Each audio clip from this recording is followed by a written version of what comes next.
Get out மோடின்னு சொல்லுவோம். உதயநிதி ஸ்டாலினுக்கு நான் சொல்றேன், நீ சரியான ஆளா இருந்தா, சரியான ஆளா நீ இருந்தீனா, உன் வாயிலிருந்து கெட் அவுட் மோடி நீ சொல்லிப்பார், நீ சொல்லிப்பார், நீ சொல்லிப்பார். இல்ல இல்ல எங்க அப்பா முதலமைச்சர், எங்க தாத்தா 5 முறை முதலமைச்சர், நீ சொல்லி பாடுறா பார்க்கலாம், நீ சொல்லி பாரு, நீ சொல்லி பாரு. வாயிலிருந்து எங்களுடைய உலக தலைவரை எங்க தாத்தா முதலமைச்சர், அப்பா முதலமைச்சர், எங்க அப்பா சிட்டிங் முதலமைச்சர், நான் சிட்டிங் துணை முதலமைச்சர் சொல்றா பார்க்கலாம், சொல்லு. நீ வந்து கேட்ல சொன்ன 2 நாட்களுக்கு முன்பு நீ என்ன சொன்ன சென்னையில? கெட் அவுட் மோடி, வெளியே போடா மோடின்னு சொல்லுவாராம். உன் வீட்டுக்கு வெளியே வந்து பால்டாயின் பாபு நான் சொல்றேன், நீ சொல்லுகின்ற அதே பாஷையில நான் பேசுறேன். உனக்கு ஒரு உலக தலைவரை மதிக்க தெரியல, ஒரு கத்து குட்டி.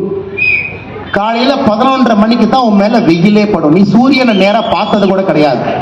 சூரியன் மேல வந்தா தான் இப்படி பார்க்கிற ஆள். சூரியனை பார்த்து துப்பி அந்த எச்சல் உன் மேல விடுவோம். அப்படிப்பட்ட ஆள் நீ.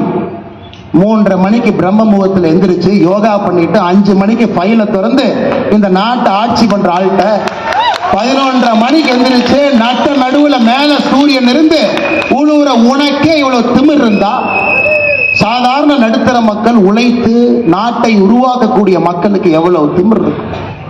அந்த கூஜாட்டு பிறகு இங்க ஒரு சாராய அமைச்சர் சுத்திட்டு இருக்கார் கரூர்.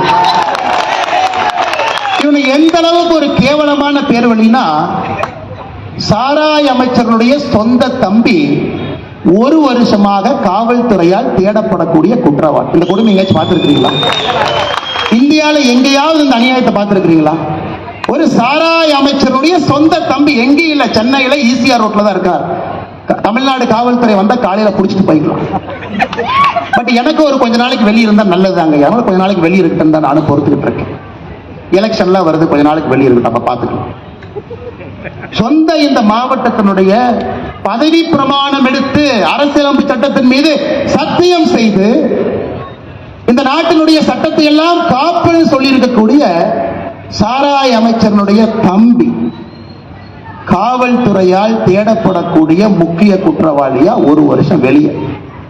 அவர் ஏத்தீங்கன்னா கரூர்ல என்ன, காவல்துறை கொண்டு வந்து கஞ்சா பொட்டலத்தை வச்சு கைது, அல்லது உங்க வீட்டுல கொண்டு வந்து அவங்களே மண்ணை கொட்டிட்டு மண்ணை திருடுனீங்க அப்படின்னு கைது. அதுதான் கரூர்ல இருக்கக்கூடிய பாரதிய ஜனதா கட்சியினுடைய தலைவர் தொண்டருக்கு இந்த சாராய அமைச்சர் குடிக்கக்கூடிய பரிசா இருக்கு. கரூர்ல இருக்கக்கூடிய அண்ணன் விஜயபாஸ்கர் அவர்கள், இதற்கு முன்பு அமைச்சராக இருக்கக்கூடிய அனைத்து இந்திய அண்ணா திராவிட முன்னேற்ற கழகத்தில் அமைச்சராக இருக்கக்கூடிய அண்ணன் விஜயபாஸ்கர் அவர்கள், அவங்க கூட இருக்கிறவங்களுக்கும் இதுதான் சாராய அமைச்சர் கிடைக்கக்கூடிய பரிசா இருக்கு. அதனால இவங்களை எல்லாம் அம்மா நீங்க விடக்கூடாதுங்கம்மா. இவங்க எல்லாம் உங்களுடைய குலத்தை நாசம் பண்ணிட்டு இருக்காங்க, குலத்தை நல்லா புரிஞ்சுக்கணும். அன்பில் மகேஷ் பொய்யாமொழி நேத்தனை பார்த்து கேட்கிறாரு, ஏப்பா நீ 3 மொழி கத்துக்கன்னு அண்ணாமலை சொல்றியே, உனக்கெல்லாம் என்னையா தகுதி இருக்கு? நான் சொல்றேன், அன்பில் நல்லா கேட்டு, காதுல நல்லா காத்திருந்து கேட்டுட்டு அவங்க நான் சொல்றேன், நல்லா கேட்டு.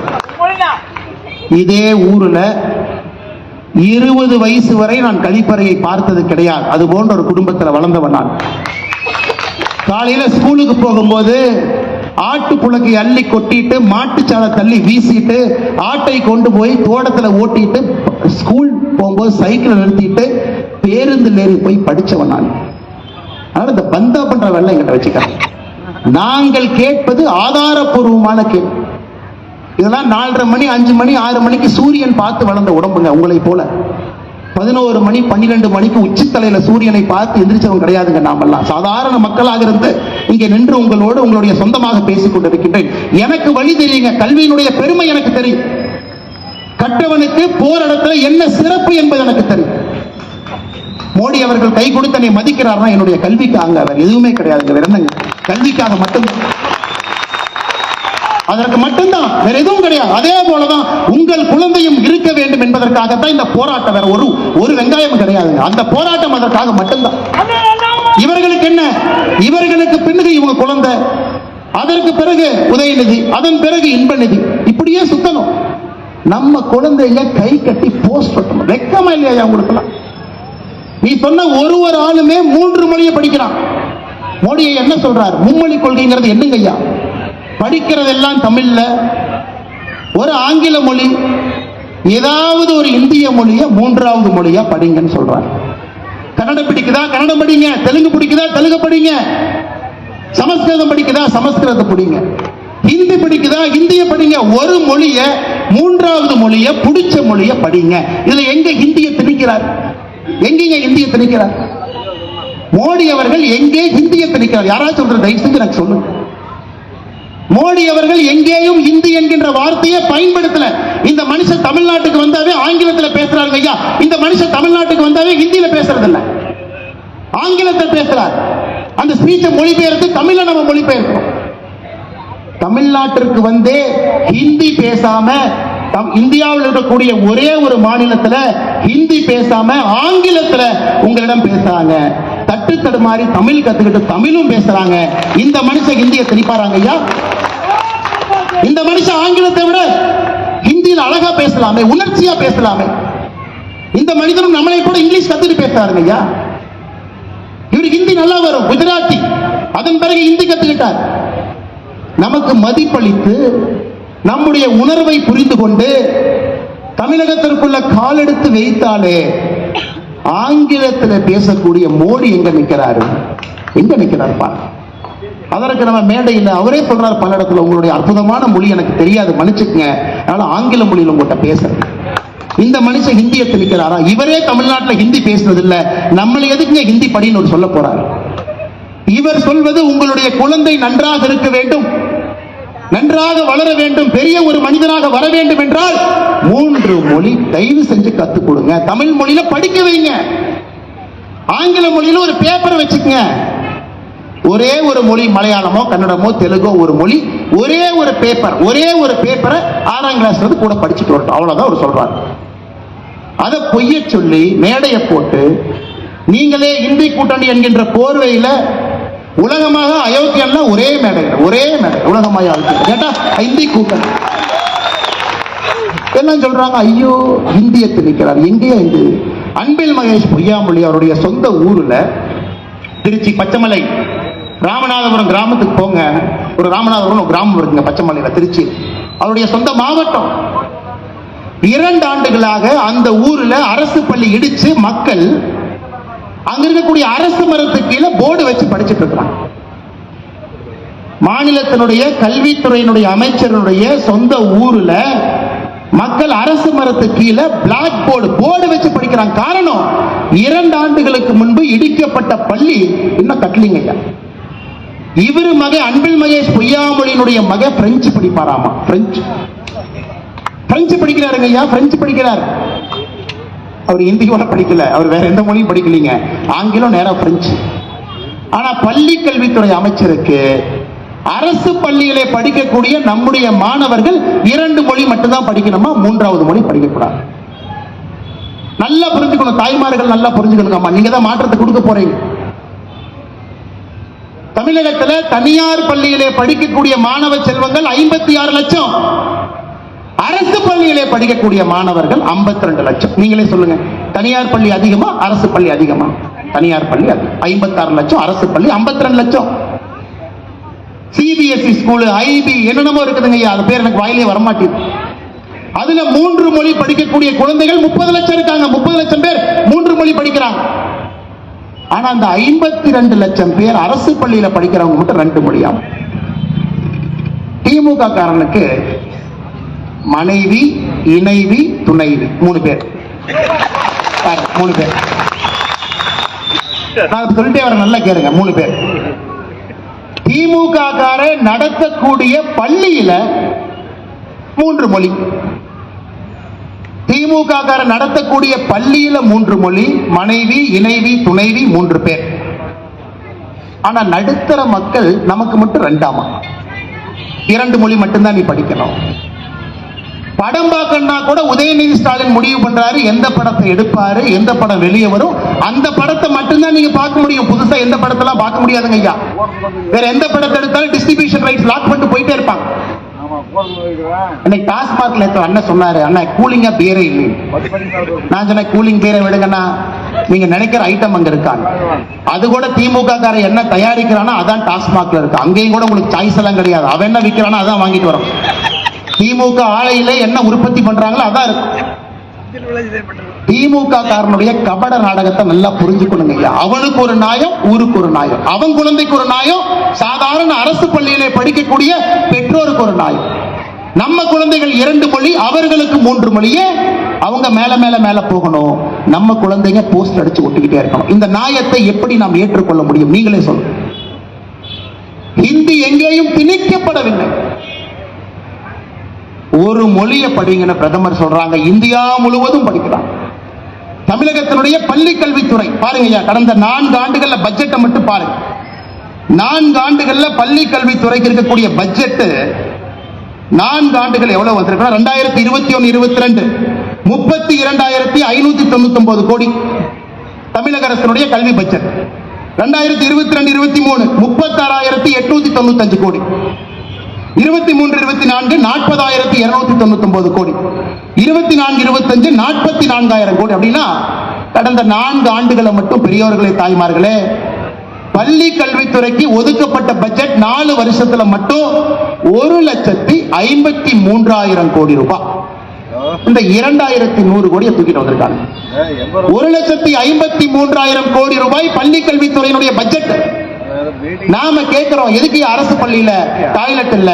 மோடி 2,190 கோடி கொடுக்கல. நீங்க தான் சொன்னீங்களே ஆட்சிக்கு வந்தா 5 வருஷத்துல 3 லட்சம் பேர் அரசு வேலை வாய்ப்பு கொடுப்போம். எங்கேயா கொடுக்கல? மோடி 2,190 கோடி கொடுக்கல. தமிழ்நாட்டில் மக்கள் அரசு மரத்துக்கு கீழே அமர்ந்து படிக்கிறாங்களே, எங்கேயா பில்டிங் காணா? மோடி 2,190 கோடி கொடுக்கல. தமிழ்நாட்டில் 35 மாணவர்களுக்கு ஒரு ஆசிரியர் இருக்கணும் நியாயப்படி. 52% பள்ளியில மட்டும்தாங்க ஐயா 35 மாணவருக்கு ஒரு ஆசிரியர் இருக்காங்க. ஆசிரியர் ரொம்ப குறைவா இருக்கிறார்.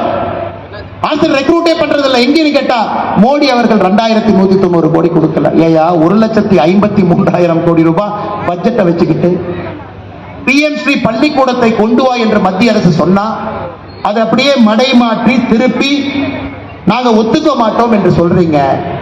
இங்க இருக்கக்கூடிய நடுத்தர மக்கள், ஏழை தாயினுடைய மக்கள், விவசாய பெருமக்களுடைய மக்கள் 3 மொழி படிக்க கூடாது, அவங்க 2 மொழி தான் படிக்கணும், இங்கேயே சுத்திக்கிட்டு இருக்கணும்.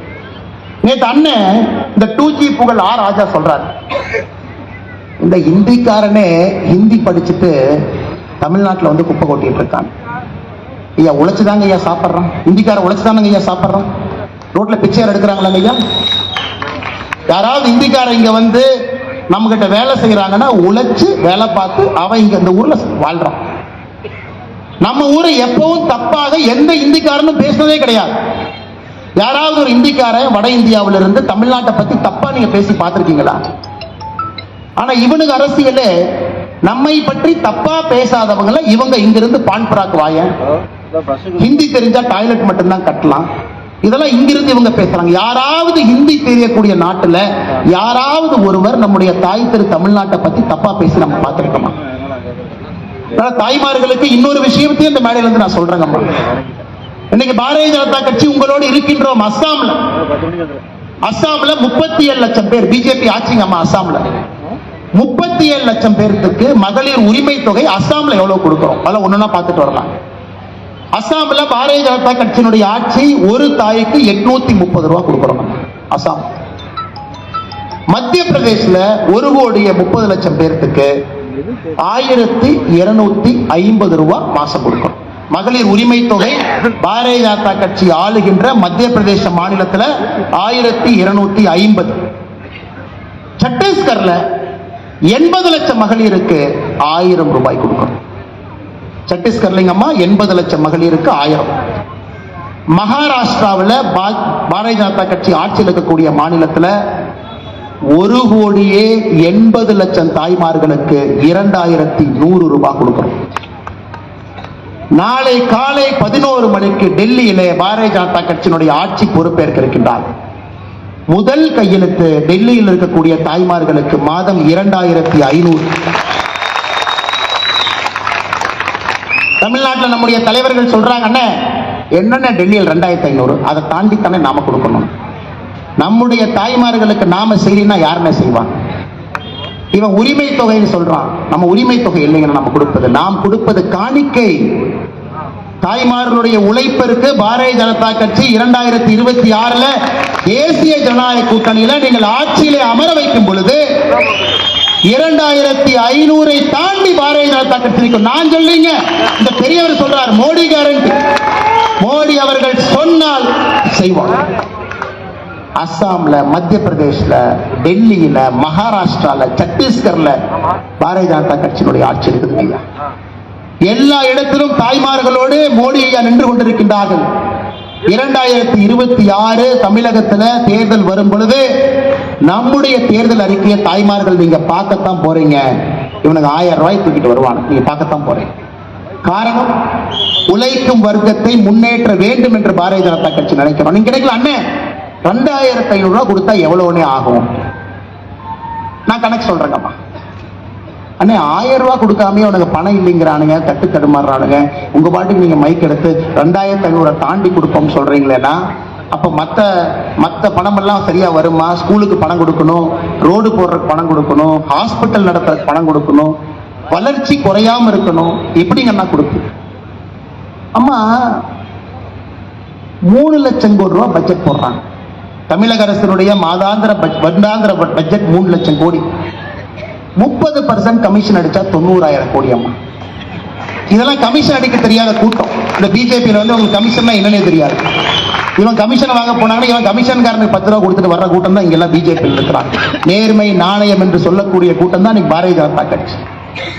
நாம கமிஷன் அடிக்காம ஆட்சி நடத்தும் பொழுது நமக்கு எதுக்கு 90,000 கோடி வேணுங்க? அந்த பணமெல்லாம் உங்களுக்கு வந்துட்டு போகுது. தரமில்லாத சாலைகள், தரமில்லாத மருத்துவமனை, தரமில்லாத எல்லா பொருளையும் தமிழ்நாட்டில் பார்த்துக்கிட்டு இருக்கோம். எந்த பாலை எப்ப உழுவும் தெரியாது.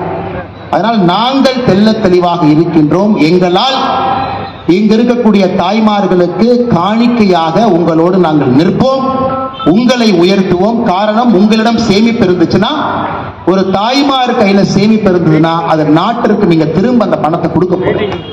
நீங்க எந்த பொருளை வாங்கினாலும் திரும்ப அந்த பொருள் உங்க கைக்கு வரும் பொழுது அந்த பணம் இந்த நாட்டுக்கு வருது.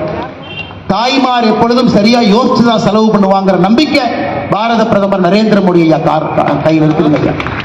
அதனாலதான் 830 அஸ்ஸாம்ல, சத்தீஸ்கர்ல 1000, மத்திய பிரதேஷ்ல 1250, மகாராஷ்டிராவில் 2100, டெல்லியிலே நாளையிலிருந்து 2500 நம்மால் கொடுக்க முடியும். வளர்ச்சியை இவங்களால கொடுக்க முடியாது. காரணம், 90,000 கோடி கொள்ளை அடிக்கணும், பணமும் கொடுக்கணும், ரோடும் போடணும், ஹாஸ்பிட்டலும் கட்டினா எப்படிங்க ஐயா பட்ஜெட் பத்து?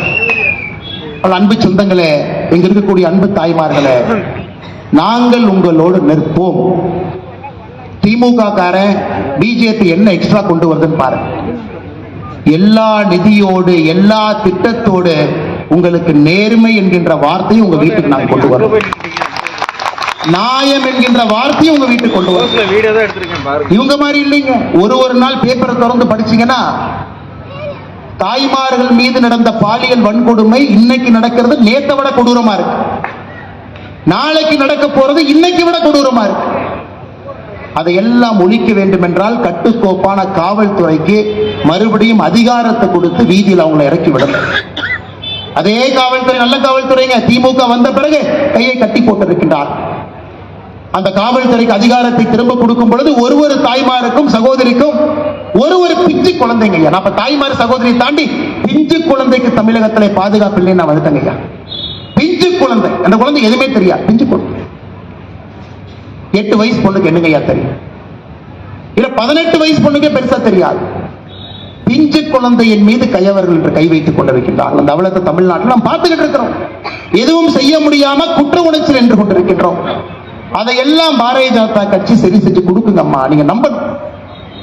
ஏன்னா பாரதிய ஜனதா கட்சியால் மட்டும்தான் அது முடியும். நாங்க 3 மொழி கத்துக்க வேண்டும் என்று சொல்வது எங்களுக்கு எந்த பிரயோஜனம் இல்லைங்கம்மா. நம்ம கிட்ட எந்த ஸ்கூல் இல்ல. 3 மொழி கற்றுக்கொள்ள வேண்டும் என்று சொல்வது உங்களுடைய குழந்தை நாளை உயர்ந்து நிற்க வேண்டும், மாமனிதனாக வர வேண்டும் என்பதற்காக, பாரத பிரதமரை போல ஒப்பற்ற தலைவனாக வர வேண்டும் என்பதற்காக. இந்த 52 லட்சம் அரசு பள்ளியில் படிக்கக்கூடிய மாணவ செல்வங்களுக்கு மட்டும் ஏன் இவங்க வஞ்சனை பண்றாங்க? ஏன் ஓர வஞ்சனை பண்றாங்க? இவங்க நடத்தக்கூடிய பள்ளியில் இருக்கு. அதைத்தான் திரும்ப திரும்ப திரும்ப கேட்க. இன்னைக்கு புதுசா வந்திருக்கிறாங்க நடிகர்கள் அரசியலுக்கு வர்றாங்க. அவரு சொல்றார், அண்ணன் விஜய் சொல்றார் 2 மொழிதான். அவரே ஒரு பள்ளி நடத்துறாரு, அவரே சிபிஎஸ்இ பள்ளி நடத்துறாரு. அந்த பள்ளியில ஹிந்தி மொழியை அவரே கத்துக் கொடுக்கிறார். அவருடைய சொந்த பள்ளி விஜய் வித்யாசிரம், நடிகர் விஜய் அவர்கள் தமிழக வெற்றி கழகத்தினுடைய தலைவர் நடத்தக்கூடிய சொந்த பள்ளி சிபிஎஸ்இ பள்ளியில ஹிந்தி இருக்குதுங்க ஐயா. என்ன நியாயத்தை பேசுறாங்க அவங்கள, என்ன உண்மையை பேசுறாங்க? இவ்வளவு வாய்களியே பேசக்கூடிய அரசியல் தலைவர்கள் எல்லா குழந்தையும் இன்டர்நேஷனல் ஸ்கூல் ஐபில பிரெஞ்சு வேறு வேறு மொழியில படிக்கிறாங்க. எப்படி ஏற்றுக்கொள்ள முடியும்? அதனால் பாரதிய ஜனதா கட்சி உங்களோடு இருப்போம். உங்களுக்கு இது நல்லது என்பதை உங்களுக்கு எடுத்து சொல்லிக் கொண்டிருக்கின்றோம். உங்களுக்கும் அது தெரியும். ஹிந்தியை இந்த மனுஷனே திணிக்கல, இந்த மனுஷனே ஹிந்தியில தமிழ்நாட்டில் பேசல, இந்த மனுஷன் எதுக்கு நம்மளை ஹிந்தியில பேச சொல்ல போறார்? ஆங்கிலம் படிங்க, தமிழ் படிங்க, 100 மொழியை படிங்கன்னு சொல்றாங்க. அதனால் நிச்சயமாக வருகின்ற காலத்துல நீங்கள் பாரதிய ஜனதா கட்சியின் பக்கம் நிற்பீங்க என்கின்ற முழு நம்பிக்கை எனக்கு இருக்குது. ஏன்னா 2026 மாற்றம் இல்லை என்றால் என்னை பொறுத்தவரை எப்பவும் இல்லை என்றுதான் நான் பார்க்கிறேன். ஏன்னா இன்னைக்கே தமிழ்நாட்டை திருத்த முடியாத ஒரு மாநிலமாக இவர்கள் மாற்றி வச்சிருக்கிறாங்க. சாராயம் காட்டாற்று வெள்ளம் போல் ஓடிக்கொண்டிருக்கிறது. சட்டம் ஒழுங்கு சீர்கெட்டு நிற்கிறது. ஒரு பிஞ்சு குழந்தைக்கு இந்த மாநிலத்திலே பாதுகாப்பு இல்லை. இன்னும் 5 வருஷம் ஆச்சுன்னா யோசிச்சு பாருங்க. 5 வருஷம் ஆச்சுன்னா யோசிச்சு பாருங்க. இன்னைக்கு முதலமைச்சர் அவர்கள் பகல் கனவுல 200 200 200 200 200 200 அப்புறம் நம்ம சொல்லுவோம் போற போக்குல அப்படியே அந்த வண்டியில் ஏற்பா, அந்த வண்டி பெரிய ஆஸ்பத்திரிக்கு போகுது. அப்படிதான் முதலமைச்சர் சொல்லிட்டு இருக்கிறாங்க 200 200 200 200 200. எப்படி மக்கள் 200 கொடுப்பாங்க? எப்படி கொடுப்பாங்க ஐயா? எப்படி 200 கொடுப்பாங்க? இவ்வளவு மோசமான ஒரு ஆட்சி, யாருக்கும் எந்த பிரயோஜனம் இல்லாத ஆட்சி, எந்தவித வளர்ச்சி திட்டமும் இல்லாத ஆட்சி, யாருக்கும் பாதுகாப்பு இல்லாத ஒரு ஆட்சியில எப்படி 200 மக்கள் கொடுப்பாங்க? 200னா 200 சீட்டுங்களாமா? அன்பு சொந்தங்களே, இந்த வரலாற்று சிறப்பு மிக்க கரூர் பொதுக்கூட்டத்தில் இங்கே பங்கேற்றுக் கொண்டிருக்கக்கூடிய எல்லா அன்பு சொந்தங்களுக்கும் இந்த நேரத்தில் என்னுடைய நெஞ்சார்ந்த நன்றிகளை தெரிவித்துக் கொள்கின்றேன். திராவிட முன்னேற்ற கழகத்தினுடைய அன்பு சொந்தங்களுக்கு சொல்லிக்கிறேன், உங்கள் குழந்தையும் 3 மொழி படிக்க வைங்க. தயவு செஞ்சு நீங்க அரசியல் கரவேட்டி கட்டுறதுக்காக உங்க குழந்தையினுடைய வாழ்க்கையை பால்படுத்திடாது. நாளைக்கு வந்து என்ன டாடி இப்படி பண்ணிட்டேன்னு கேட்பாங்க. என்னப்பா இந்த மாதிரி பண்ணிட்டேன், ஏன்னா இந்த மாதிரி பண்ணிட்டேன். உங்கள் குழந்தையை படிக்க வைப்பதற்கு வாய்ப்பு இருக்கும் பொழுது படிக்க வேண்டும், நன்றாக வர வேண்டும். நாம தான் கை கட்டி போஸ்ட் ஓட்டுற ஒரு காலகட்டமாக மாறி இருக்கின்றோம். குழந்தைகள் கம்பீரமாக வருங்காலத்தில் பாரதிய ஜனதா கட்சியினுடைய ஆளுமை மிகுந்த தலைவர்களாக, பிரதமர்களாக, முதலமைச்சர்களாக உங்கள் குழந்தை வர வேண்டும் என்று நினைக்கின்றோம். இந்த நாட்டை ஆள வேண்டும் என்று நினைக்கின்றோம். எங்களுக்கு இதுல எந்த விதமான சுயலாபம் இல்லைங்கம்மா. உங்களுடைய குழந்தை நன்றாக இருக்க வேண்டும் என்பதற்காகத்தான் இவ்வளவு ஆக்ரோஷமா பேச, இவ்வளவு பொய்யை பேசிக் கொண்டிருக்கின்றார். அதனால் நிச்சயமாக வருகின்ற காலத்துல உங்களுடைய அன்பும் ஆதரவும் பாரதிய ஜனதா கட்சிக்கு இருக்கும், மோடி அவர்களுக்கு இருக்கும், தாமரை செல்லத்திற்கு இருக்கும் என்று சொல்லி இந்த கரூர் அற்புதமான இந்த மாநகரத்தில் இந்த பொதுக்கூட்டத்திற்கு வந்திருக்கக்கூடிய எல்லா அன்பு சொந்தங்களுக்கும், பெரியவர்களுக்கும், தாய்மார்களுக்கும் உங்களுடைய பாதத்தை தொட்டு வணங்கி நேரடியாக உங்களுக்கு நன்றி தெரிவித்து திரும்பி செல்லும் பொழுது பத்திரமாக உங்களுடைய வீட்டிற்கு நீங்கள் செல்ல வேண்டும் என்று அன்போடு வேண்டிக் கொண்டு வாய்ப்பு கொடுத்த மாவட்டத்தினுடைய எல்லா தலைவர்களுக்கும் நன்றி தெரிவித்து உரையை முடித்துக் கொள்கின்றேன்.